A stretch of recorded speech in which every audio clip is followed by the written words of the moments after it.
Welcome to the Totally Honest Cooking Show. My name is Mark. Today we are making hummus. Now hummus only has a handful of ingredients and you can see them all in front of me right now. We have garbanzo beans or chickpeas, depending on what you call them. We have tahini, which is basically sesame seed peanut butter. We have olive oil, extra virgin, and cumin, and a little bit of garlic. Did I mention this lemon? I don't remember if I mentioned this lemon. I probably did. I'll probably cut this.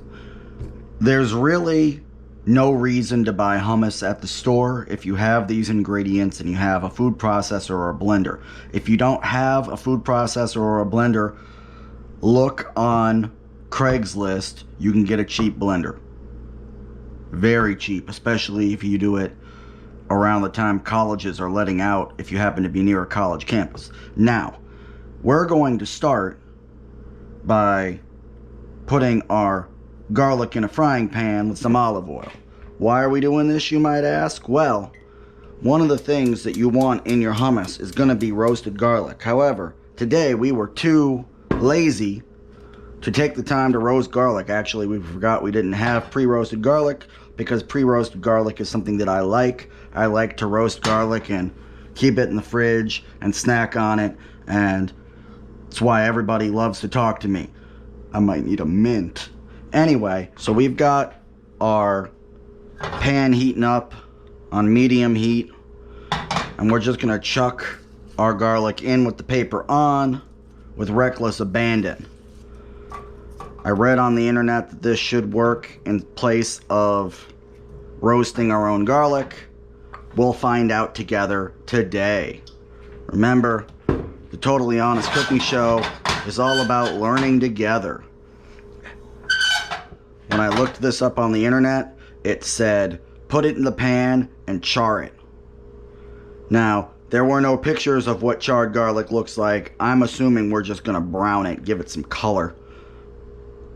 Then we're gonna let it cool for a little bit, and then we'll use it to make our hummus, which has a lot of different applications. Okay, we're back and we're ready to get to it. So we've got our food processor here. I had a whole long spiel about this ancient food processor from the late 80s, early 90s that I was going to get into. And she was going to be a reoccurring character on the show.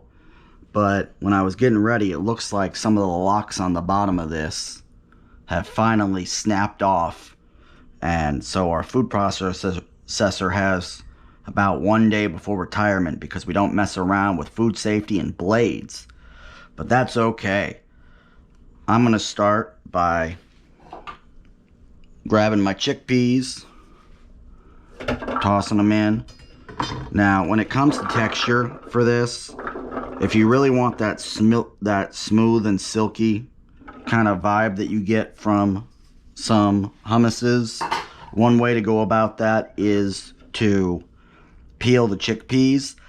I don't really notice that much though, so I'm not gonna do that. If you want to do that, that's fine. I'm gonna take my tender garlic, and it really does have the consistency of roasted garlic, which is nice.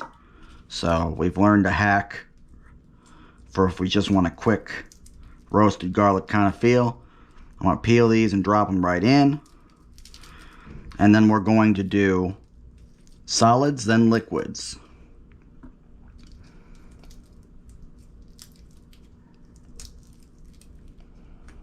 The other thing you'll notice is that I've got most of the ingredients already prepared.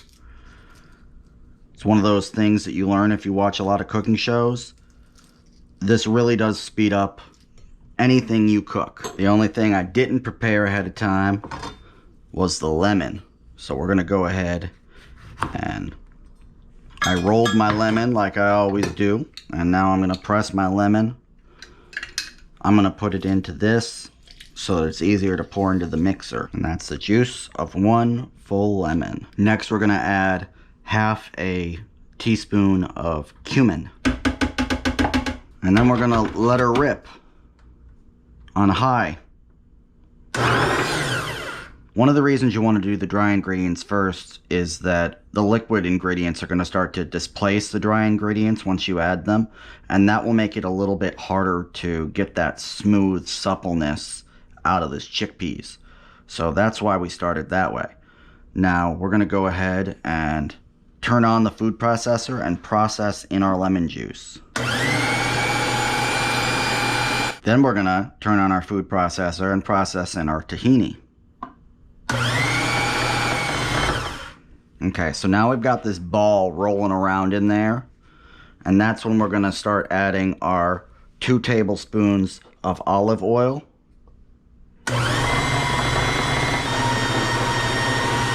And we're going to add a little bit of water, about 2 tablespoons. They'll break down some of that thickness. At this point, it should start loosening up. You can also turn it on and just add a little bit more olive oil until you get it to the consistency that you like, or a little bit more water. I only added, it looks like, a tablespoon of water, so I'm going to turn it back on and add 1 more before I commence to adding more oil. And it's done. Just gonna scrape down any solids. Determine whether you like the consistency.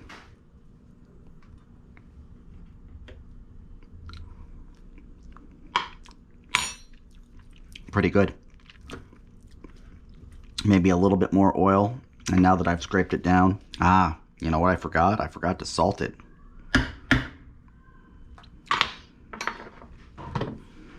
That's a whoopsie doodle. Luckily, my salt box is never far away. So we'll add about half a teaspoon. Don't add half a tablespoon to hummus. You won't like it.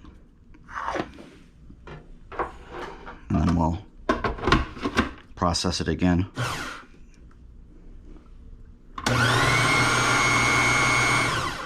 And here we go. Looks pretty good. Give it a quick taste. Tastes pretty good. Now we're at the part where we gotta put it in some sort of container.